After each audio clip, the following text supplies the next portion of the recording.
ओम शांति। मुरली के मीठे वचन में आप सभी का हार्दिक स्वागत है। क्या कभी आपने सोचा है कि सच्ची शांति आखिर है कहाँ? क्या शांति बाहर ढूंढने से मिलेगी या वह पहले से ही हमारी आत्मा का स्वभाव है? आज की मुरली में शिव बाबा एक बहुत ही गहरा रहस्य बताते हैं। जीते जी अशरीरी बन जाओ, अपने को आत्मा समझो और बाप को याद करो। यही है सच्ची डेड साइलेंस।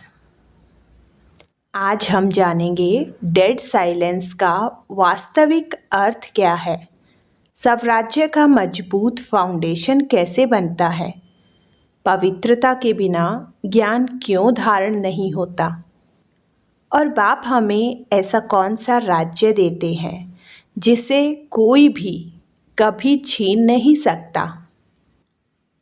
तो आइए पूरे मन से आज की अमूल्य मुरली सुनते हैं। हो सकता है आज का एक एक महावाक्य आपकी सोच और जीवन दोनों बदल दे, लेकिन उससे पहले कमेंट में ज़रूर लिखिएगा ओम शांति। 6 जुलाई 2026 की प्रातः मुरली। मीठे बच्चे, जीते जी इस शरीर से अलग हो जाओ, अशरीर बन बाप को याद करो। इसको ही कहा जाता है डेड साइलेंस। प्रश्न: तुम बच्चे अभी अपना फाउंडेशन मजबूत कर रहे हो। मजबूती किस आधार से होती है? उत्तर: पवित्रता के आधार से। जितना जितना आत्मा पवित्र अर्थात सच्चा सोना बनती जाती है, उतनी मजबूती आती। बाबा अभी स्वराज्य का फाउंडेशन इतना मजबूत डालते हैं जो आधा कल्प उस फाउंडेशन को कोई हिला नहीं सकता। तुम्हारे राज्य को कोई छीन नहीं सकता। गीत। ओम नमो शिवाय। ओम शांति।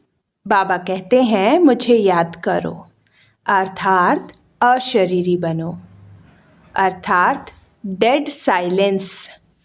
जैसे मनुष्य मरते हैं तो डेड साइलेंस हो जाती है। कहते हैं इनका शरीर शांत हो गया। शरीर और आत्मा अलग हो गई, खत्म हो गया।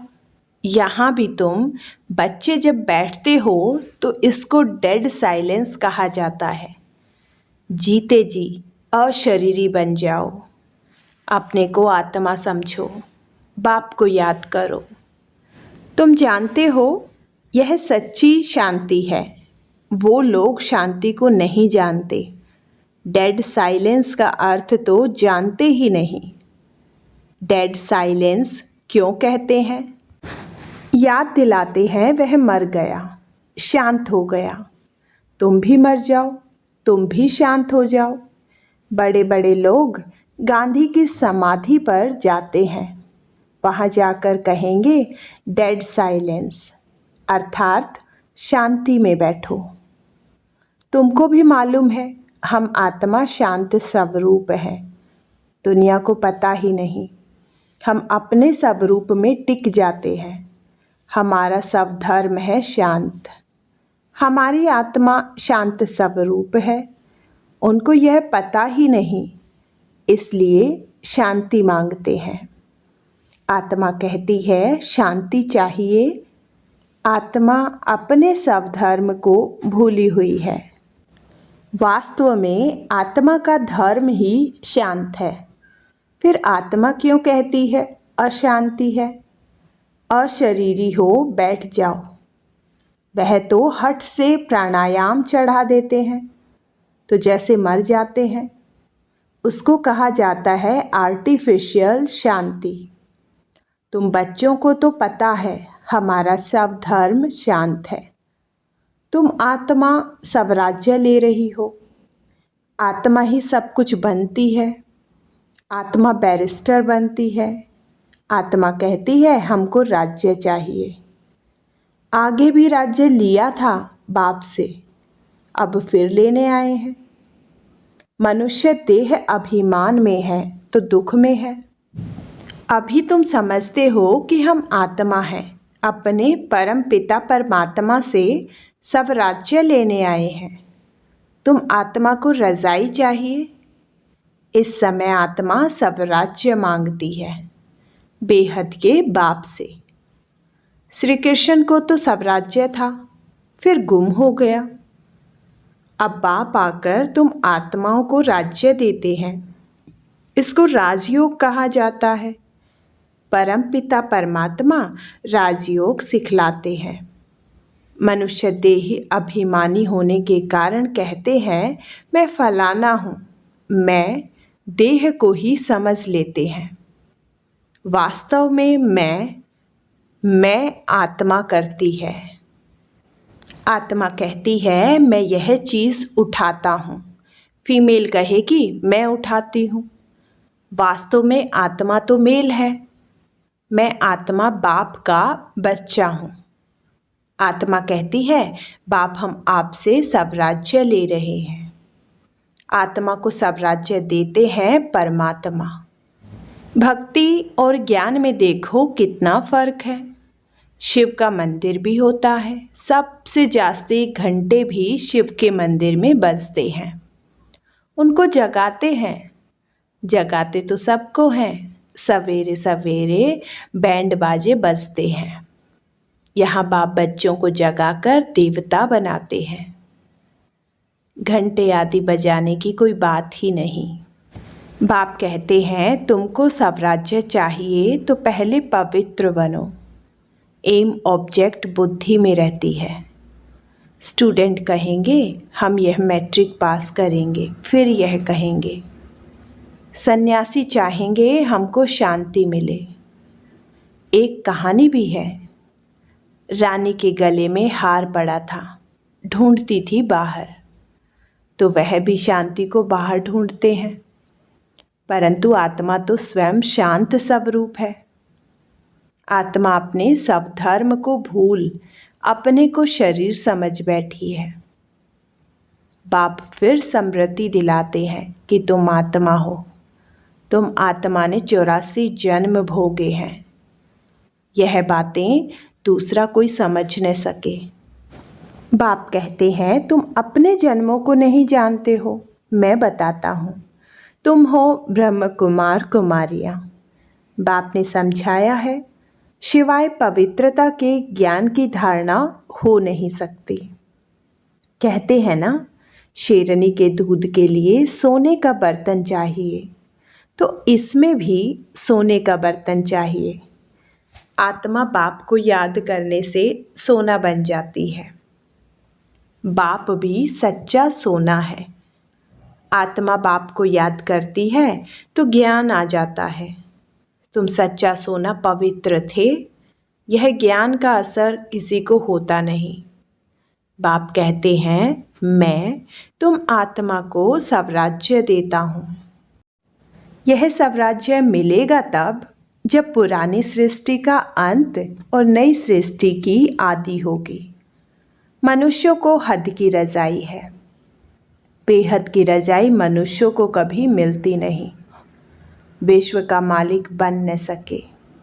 तुम बनते हो बाप द्वारा। भगवान बाप को ही तुम्हारे 84 जन्मों का मालूम है। देवताएं अपने जन्मों को जान नहीं सकते। अगर जान जाएं तो दुखी हो जाएं। क्या सीढ़ी उतरते जाएंगे? रज़ाई का सुख ही गुम हो जाए। यहाँ तुमको पता है, जानते हैं कि हम आत्मा हैं। इसमें संशय की बात नहीं। एक दो से सुनकर वृद्धि होती जाती है। यह दैव्य धर्म का झाड़ स्थापन हो रहा है। तुम समझ सकते हो, यह हमारे ब्राह्मण कुल का आया हुआ है। इसने पूरी भक्ति की है, फिर बाप से वर्षा लेने आया है। ज्ञान पूरा होता है, फिर भक्ति शुरू होती है। यह किसी को पता ही नहीं है। मकान भी नया और पुराना होता है ना। कच्चे मकानों की आयु जरूर कम होती। आजकल मकान बहुत पक्के बनाते हैं, भले अर्थक्वेक आदि हो तो भी मकान गिरे नहीं, नुकसान न हो, बहुत मजबूत बनाते हैं। फाउंडेशन जास्ती पक्का बनाते हैं। अब फाउंडेशन पड़ रहा है सब राज्य का। आत्मा को 21 जन्म के लिए राज्य मिलता है। यहाँ की रज़ाई तो कुछ है नहीं। आज रज़ाई है, कल किसी ने चढ़ाई की, खल्लास। फाउंडेशन कोई का है नहीं, मनुष्य का भी फाउंडेशन नहीं। आज है, कल मर जाए। अभी तुम्हारा फाउंडेशन बाबा पक्का डाल रहे देते हैं, तो 21 जन्म तुम राज्य भाग्य पाते हो। तुम्हारी रज़ाई का पक्का फाउंडेशन पड़ता है, तुमको कोई भी धरती का तूफान हिला न सके। गीता में भी कहते हैं बाबा हमको स्वराज्य देते हैं, जिसको कोई ले न सके, गिरा न सके, ऐसी बादशाही देते हैं जो जरा भी दुख की बात नहीं रहती। आत्मा को कितनी खुशी होनी चाहिए। निश्चय तो है ना? निश्चय नहीं है तो वो स्वर्ग में चलने के लायक नहीं। इतने ढेर ब्रह्म कुमार कुमारियाँ वृद्धि को पाते रहते हैं। तुम जानते हो ज्ञान सागर पतित पावन हमको पढ़ाकर राजयोग सिखा रहे हैं। वह फिर कह देते हैं श्री कृष्ण ने सिखाया। यह कैसे समझे? शिव बाबा ने मनुष्य तन में आकर सिखाया। भारत ही पवित्र था, अब अपवित्र पतित है। देवताओं के आगे जाकर उन्हों की महिमा गाते हैं, शिव के आगे कभी ऐसा नहीं गाएंगे। तुम सर्वगुण संपन्न 16 कला संपूर्ण हो। शिव की महिमा अलग है, वह ज्ञान का सागर पतित पावन, सर्व का सद्गति करने वाला, सर्व की झोली भरने वाला भोलानाथ है। ऐसे बाप को सब भूले हुए हैं। परमपिता परमात्मा को बुलाते हैं कि आकर दुख हरो, सुख दो। सुख करता दुख करता तो एक ही है, उनकी ही श्रेष्ठ मत है। वह है श्री श्री भगवान की मत, जिससे तुम बच्चे भी श्रेष्ठ बनते हो। गवर्नमेंट भी कहती है कि भ्रष्टाचारी दुनिया है, अब श्रेष्ठ कौन बनाए? पता नहीं पड़ता। समझते हैं साधु लोग बनाएंगे, परंतु वह तो श्रेष्ठ बना नहीं सकते। यह तो बाप का ही काम है ना। पहले एक राजा के हुक्म पर चलते थे। सतगुरु में तुमको वजीर आदि कोई भी नहीं है। बादशाही में भी ताकत रहती है, वजीर का नाम गाया ही नहीं जाता। तुम समझते हो हमने विश्व का मालिक बन राज्य चलाया था, ऐसे ही जाकर चलाना है जैसे चलाया था। बरोबर सतयुग में लक्ष्मी नारायण का राज्य था ना। हर एक को अपनी अपनी राजधानी मिलेगी। श्री कृष्ण को अपनी राजधानी होगी, दूसरे भी राजाएं होते हैं ना। कम से कम 8 तो है ना, फिर 8 है वहाँ 108 है। आगे चल पता पड़ जाएगा। ऐसे नहीं कि जो पिछाड़ी में ज्ञान देना है वह अभी देंगे। जो जिएंगे बाप ज्ञान देते रहेंगे, देना ही है। ड्रामा में नुद्ध है, परमात्मा का अभी पार्ट है। यह ज्ञान देने का पार्ट अभी नुधा हुआ है। बाप कहते हैं आगे चल, तुम बहुत समझने वाले हो, दिन प्रतिदिन समझाते रहते हैं। यह भी पता चले कि हम वहाँ राजधानी कैसे करते हैं, स्वयंवर कैसे होता है। तुम ध्यान में जाते हो, वैकुंठ में जाकर देखते भी हो कैसे वहाँ सोने के महल है, सोना ही सोना है। अपने को पारसपुरी में देखते हो, सोने की ईंटों के मकान बन रहे हैं। समझते हैं थोड़ी ईंटें ले जाएंगे, फिर उतरते हो तो अपने को यहाँ देखते हो। मेरा भी ध्यान में अपने को रास करते श्री कृष्ण के साथ देखती थी। तुम सूक्ष्म वतन में जाते हो, वहाँ हड्डी मांस नहीं होता, फरिश्ते बन जाते हैं। ब्रह्मा का भी सूक्ष्म शरीर देखने में आता है, यही फरिश्ता बन जाते हैं। तुम बगीचा आदि देखते हो, यह बाप साक्षात्कार कराते हैं। तुम कहते हो बाबा हमको शुभी रस पिलाते हैं। अब सूक्ष्म वतन में तो पिला न सके। फल फूल वैकुंठ में बड़े फर्स्ट क्लास होते हैं। सूक्ष्म वतन में तो बगीचा नहीं होगा। तुम बताते हो कि बगीचे में गए, फिर वहाँ प्रिंस था, वह तो वैकुंठ हो गया ना। वैकुंठ के वैभव यहाँ मिल न सके, वहाँ तो फर्स्ट क्लास वैभव होते हैं। बाप कहते हैं हम तुमको वैकुंठ का मालिक बनाते हैं, यहाँ तो दुख ही दुख है। कोई ऐसा मनुष्य नहीं जो ऐसा न कहे कि हे भगवान दुख से छुड़ाओ। दुख में ही याद करते हैं। श्री कृष्ण के पुजारी कहेंगे कृष्ण कहो, हनुमान के पुजारी हनुमान की जय बोलेंगे। यहाँ बाप कहते हैं निरंतर मुझ बाप को याद करो। ऐसा याद करो जो अंतकाल कोई की स्मृति में न आए। काशी कलवट खाते थे, उसमें किए हुए पापों की ऐसी महसूसता आती है जैसे जन्म जन्मांतर की सजाएं भोगते हैं। बहुत पाप किए हैं, इसको कहा ही जाता है पाप आत्माओं की दुनिया। आत्मा पापी है, आत्मा ही बाप को बुलाती है, हे परमपिता परमात्मा, हे परम धाम के रहने वाले शिव बाबा। उनका असली नाम तो एक ही है, वह है आत्माओं का बाप। रुद्र के साथ सालिग्राम शब्द शोभता नहीं है। शिव और सालिग्राम शोभता है। शिव का मिट्टी का लिंग बनाते हैं तो सालिग्राम भी बनाते हैं। पतित पावन तो वही है ना। यहाँ यज्ञ भी रचते हैं। भारत सबसे ऊंच है, परंतु देवता धर्म को भूल गए हैं। तुम्हारा आदि सनातन देवी देवता धर्म है, वह तो चला आना चाहिए। हिंदू कोई धर्म थोड़े ही है। देवता धर्म वाले ही सतो रजो तमो में आते हैं। जब तमो में आ जाते हैं तो अपने को देवता कह नहीं सकते।